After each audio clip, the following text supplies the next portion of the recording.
नमस्कार दोस्तों, मैं सुरेंद्र सिंह जगवान। आज प्रोफेशनल शिक्षा के इस चैनल के साथ में रिसर्च मेथोडोलॉजी को लेकर एक नई सीरीज ला रहा हूँ। ये सीरीज और ये सब्जेक्ट अंडर ग्रेजुएट और पोस्ट ग्रेजुएट पर पढ़ने वाले स्टूडेंट्स के लिए बहुत हेल्पफुल है, जिनके पास भी रिसर्च एक सब्जेक्ट के तौर पर है। इसके अलावा यूजीसी नेट और पीएचडी स्कॉलर्स के लिए भी ये बहुत हेल्पफुल होने वाला है। लेक्चर 1 में आज हम इंट्रोडक्शन ऑफ रिसर्च के बारे में बात करेंगे। इसको हमने दो भागों में बांटा है। पहले भाग में जो टॉपिक्स हम कवर करने वाले हैं वो है what is research, why to do research, research objectives. At last आपके लिए एक असाइनमेंट होगा जिसको करने के बाद आपके बहुत से डाउट क्लियर होने वाले हैं। अगर किसी भी टॉपिक को समझना है और उसके लिए एक स्टोरी हो तो उस टॉपिक को समझना बहुत आसान हो जाता है। मिस्टर मोहन है जो कि एक कॉलेज में पढ़ते हैं और इनके एक प्रोफेसर हैं डॉक्टर अरुण पांडे। मिस्टर मोहन बहुत ही एक्साइटेड होते हैं, इनके पास हमेशा कुछ ना कुछ क्वेश्चंस होते हैं। आज भी इनके पास कुछ क्वेश्चंस हैं। Excuse me sir, mister Mohan is saying, oh Mohan, any question? You are always coming with the questions. Mohan, good morning sir. Yes sir, I have a question. Mr. Pandey, why not Mohan? Ask. Mohan, sir, what is research?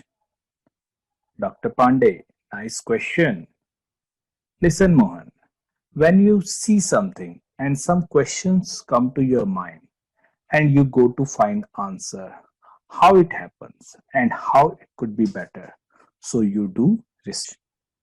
Mohan, sir, can you elaborate more about it? Dr. Pandey, okay, let's take an example. Nowadays, coronavirus is spreading very fast. Mohan, yes, sir, but we do not have much information about it. Dr. Pandey, we need more information for its cure. For that, scientists will have to do research.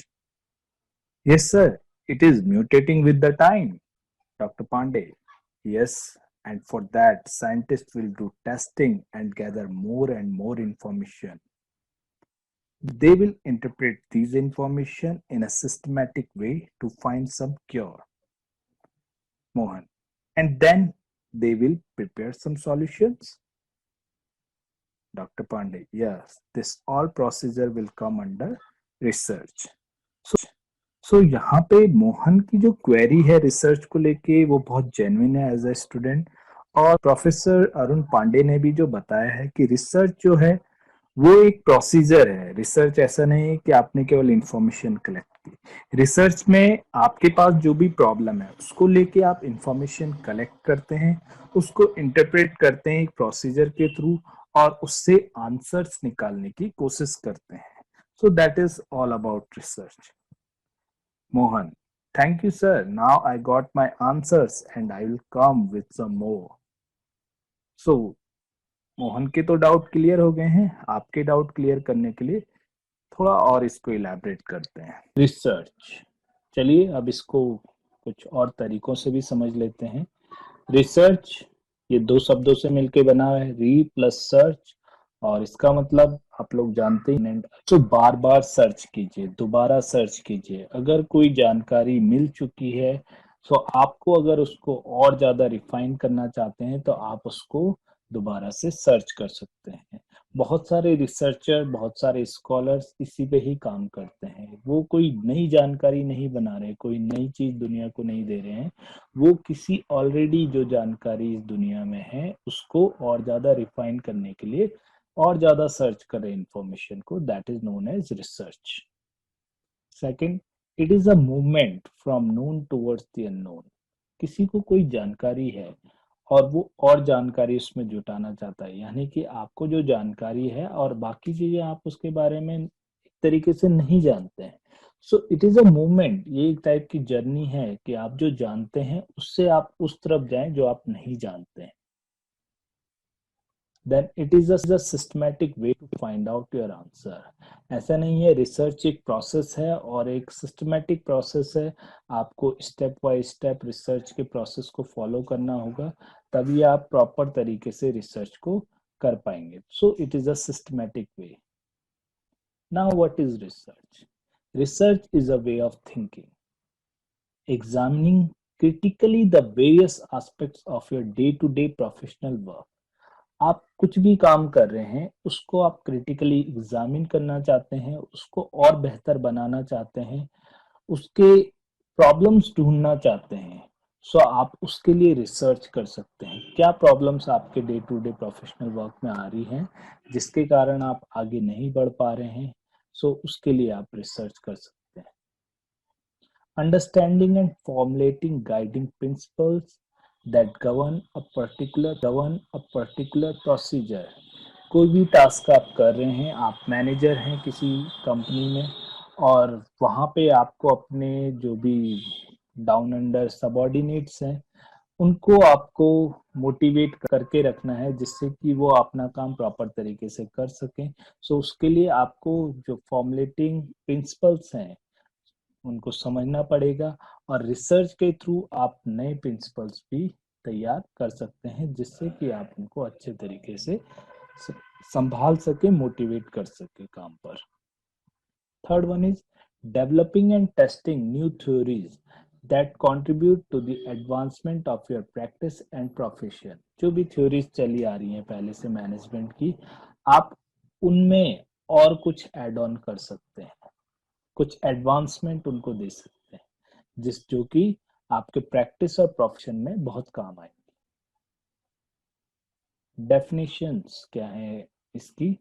The advanced learner dictionary of current English ने बताया है, a careful investigation और inquiry specially through search for new facts in any branch of knowledge. किसी भी knowledge की branch में, चाहे वो साइंस हो, सोशल साइंस हो, कॉमर्स हो, मैनेजमेंट हो, बिजनेस ऑर्गेनाइजेशन हो, या फिर कोई भी ब्रांच हो नॉलेज की, उसमें अगर आप सर्च के थ्रू कुछ नए फैक्ट्स ऐड कर रहे हैं, केयरफुल इन्वेस्टिगेशन कर रहे हैं, सो ये एक रिसर्च होती है। रेडमैन एंड मोरी ने इसको एक सिस्टमैटिक एफर्ट बताया है to gain new knowledge. Now why to do research, या रिसर्च करने के पीछे क्या रीजंस होते हैं, रिसर्च के क्या ऑब्जेक्टिव्स होते हैं।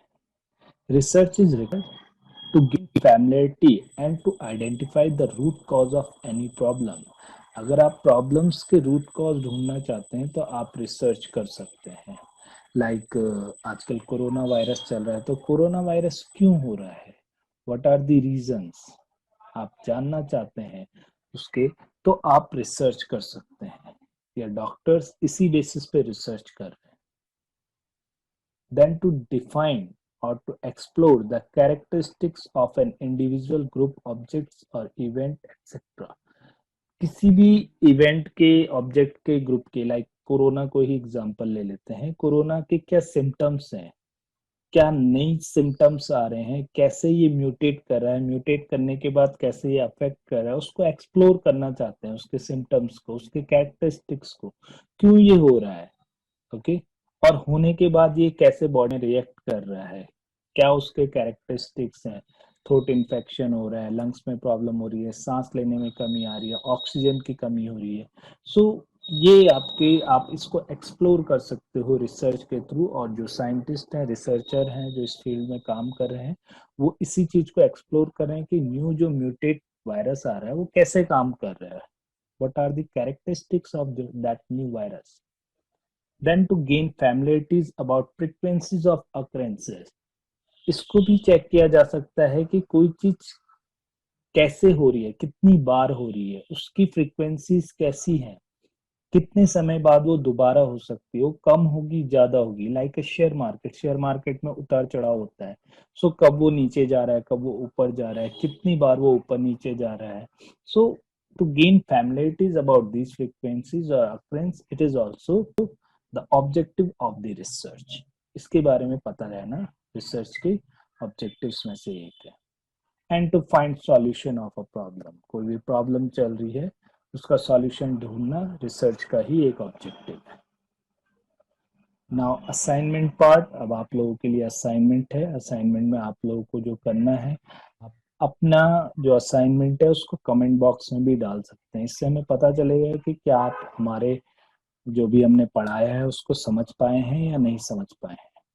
So first question is what did you understand by research in this lecture. आपने इस लेक्चर से क्या समझा है रिसर्च के बारे में। What is research, define it in your own words. अपने वर्ड्स में आप रिसर्च को डिफाइन कीजिए। Why, third question is why research is an important element of societal development. Society के डेवलपमेंट के लिए रिसर्च इतना इम्पोर्टेंट क्यों है। समझिए इस लेक्चर को और देन आप अपने आंसर्स कमेंट बॉक्स में लिख सकते हैं। हमें ये भी बताइए कि आपको ये लेक्चर कैसा लगा। आप हमें लाइक करके या कमेंट करके भी इन चीज़ों को बता सकते हैं। तो फिर चलिए मिलते हैं अगले lecture. Thank you, have a nice day.